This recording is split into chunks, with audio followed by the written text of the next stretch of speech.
Bien, en el video anterior leímos el poema de Idea Vilariño. Lo que podemos ver es que la última frase del último verso, lo están pateando, es exactamente igual a el título o cómo comienza el poema.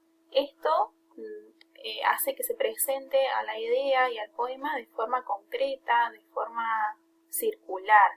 También podemos ver y decir que se presentan varias veces la frase con los brazos atados, con los brazos atados, con los brazos atados. Esto nos da la idea acerca del estado de vulnerabilidad que se encontraba aquella persona, aquel hombre feo y joven a quien estaban torturando. También podemos ver que entre guiones está la frase, un rato nada más lo estaban torturando, no matándolo.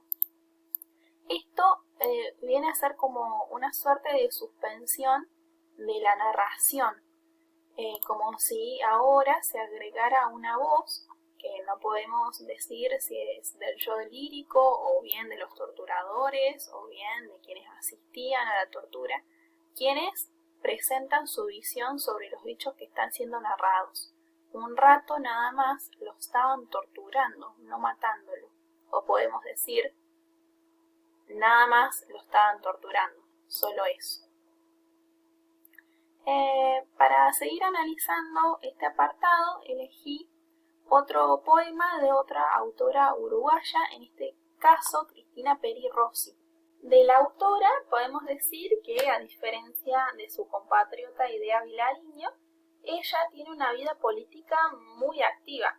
De hecho, durante la dictadura cívico-militar que atravesó su país, su obra fue prohibida, e incluso prohibieron que su nombre sea pronunciado en los medios radiales y los medios televisivos. Así que, como consecuencia de esta represión, se exilió en España y en este lugar, en Barcelona precisamente, reside hasta el día de hoy. Pero desde allí, desde España, siguió produciendo obras de alto contenido político, comprometiéndose con activismos de diferentes causas. Ella expresa su opinión política acerca de, por ejemplo, muchas guerras ocurridas en Europa, en el Medio Oriente, y también acerca de la dictadura de su país.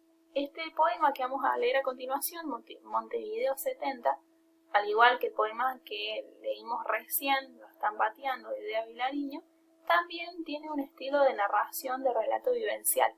Ahora, a través de estos versos, vamos a asistir a una manifestación.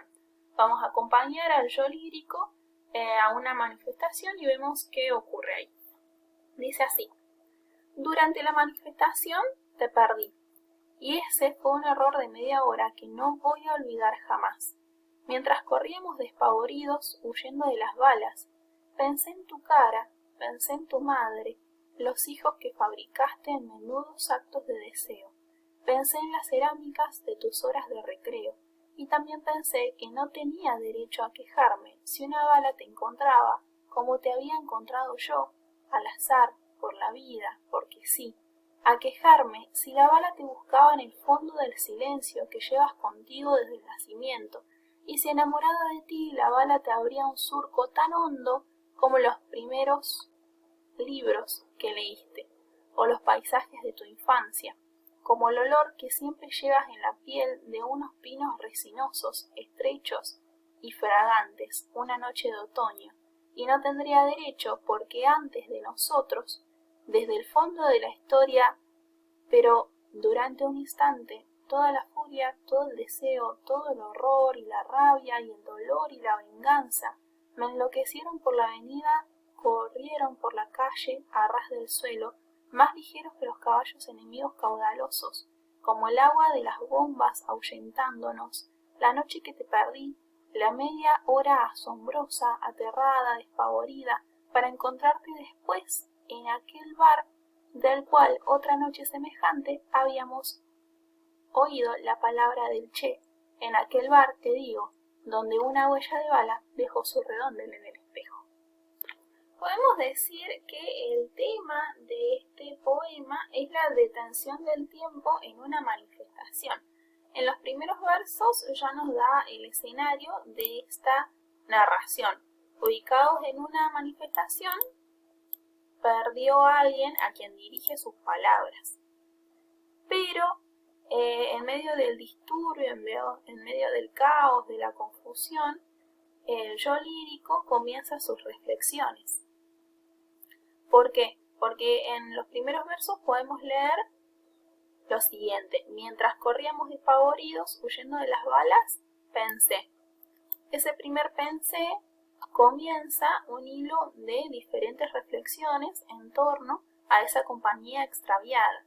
Le dice que pensó en su cara, en su madre, en los hijos que fabricó en menudos actos de deseo, en las cerámicas de sus horas de recreo, y también pensó que no tenía derecho a quejarse si una bala lo encontraba al azar como ella misma lo había encontrado. No tenía derecho a quejarse si una bala también le abría la cabeza o le abría el surco, un surco, como lo hicieron los primeros libros que leyó.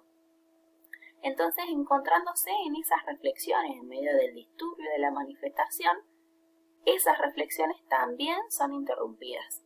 Allí encontramos en uno de los versos el conector contraargumentativo pero. Ese pero marca una irrupción en esas reflexiones que venimos analizando. Ese pero presenta un giro en la historia.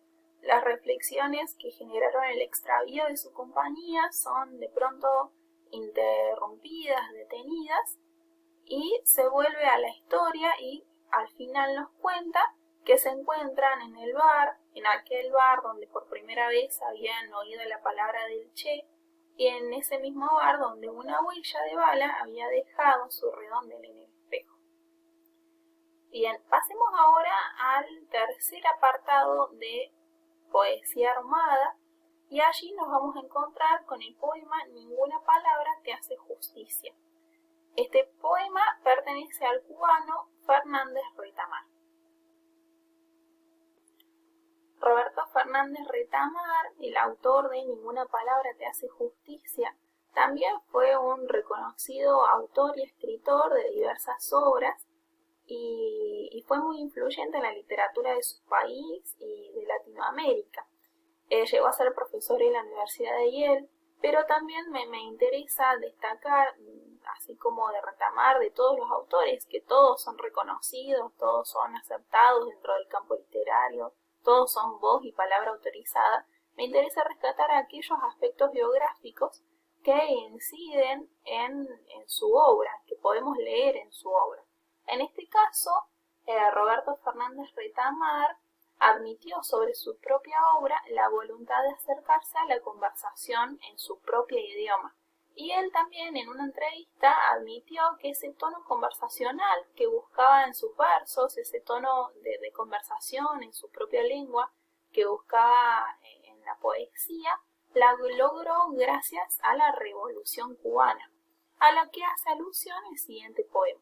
Recordemos que la Revolución Cubana se presenta como contrapartida del imperio estadounidense, que trata de imponer sus propias leyes, sus propias normas, creyéndose dueño de absolutamente todo. Entonces, en este poema vamos a ver cómo es que él trata de describir aquello que tanto lo conmueve. Dice así: estremecimiento más fuerte que la cópula, compañía más intensa que la soledad, conversación más rica que el silencio, realidad más extraña que el sueño. Verdad del día y de la noche, canción que no se detiene, cielo colorado de banderas, razón de estar aquí. Ya ves que ninguna palabra te hace justicia, revolución. Como mencioné hace unos instantes, el tema central de este poema es la definición o la descripción de la revolución. Y para eso el poeta recurre a contrastes entre los pares que marco en violeta, en amarillo y en verde. Contrastes entre compañía y soledad, entre conversación y silencio, entre realidad y sueño. Pero ninguna de estas palabras llega a describir lo que para él significa, para el yo lírico significa la revolución. También la describe como una canción que no se detiene, como un cielo colorado de banderas, la define como la razón de estar aquí. Pero ninguna palabra le hace justicia porque la revolución para el yo lírico es mucho más que la suma de la compañía, de la soledad, de la conversación, del silencio, de la realidad, del sueño, de la canción, del cielo, de la razón. Para él, ninguna palabra alcanza a hacerle justicia a lo que es la revolución. El siguiente poema que vamos a abordar pertenece a un escritor argentino. En la antología Poesía Armada se presenta un fragmento de su poema La luna con gatillo. De este autor, Tuñón, Raúl González Tuñón, podemos decir, o lo que nos interesa de su biografía, es que vivió mucho tiempo en España, por lo que vio de cerca la dictadura franquista y por convivir con los españoles y hacer de España su patria, también se comprometió mucho con las causas sociales españolas. Pero también entabló una estrecha amistad con el ya nombrado escritor Pablo Neruda, e incluso vivió un tiempo en la patria de su amigo, con su amigo, y lo que lo llevó también a comprometerse con las causas sociales chilenas. De estos datos biográficos podemos deducir entonces que el poema que vamos a leer hace alusión a los errores vividos y a los errores observados de cerca en uno de los países de los que hizo su patria, tanto Chile como España, o a lo mejor en ambos. De hecho, hay algunas fuentes que dicen que este poema se escribió justo después de terminar una guerra en España y justo antes de que comience otra. El fragmento de Luna con gatillo entonces dice así: es preciso que nos entendamos. Yo hablo de algo seguro y de algo posible.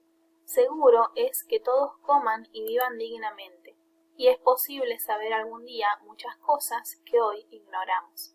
Entonces es necesario que esto cambie. El carpintero ha hecho esta mesa verdaderamente perfecta, donde se inclina la niña dorada y el celeste padre rezonga. Un ebanista, un albañil, un herrero, un zapatero, también saben lo suyo.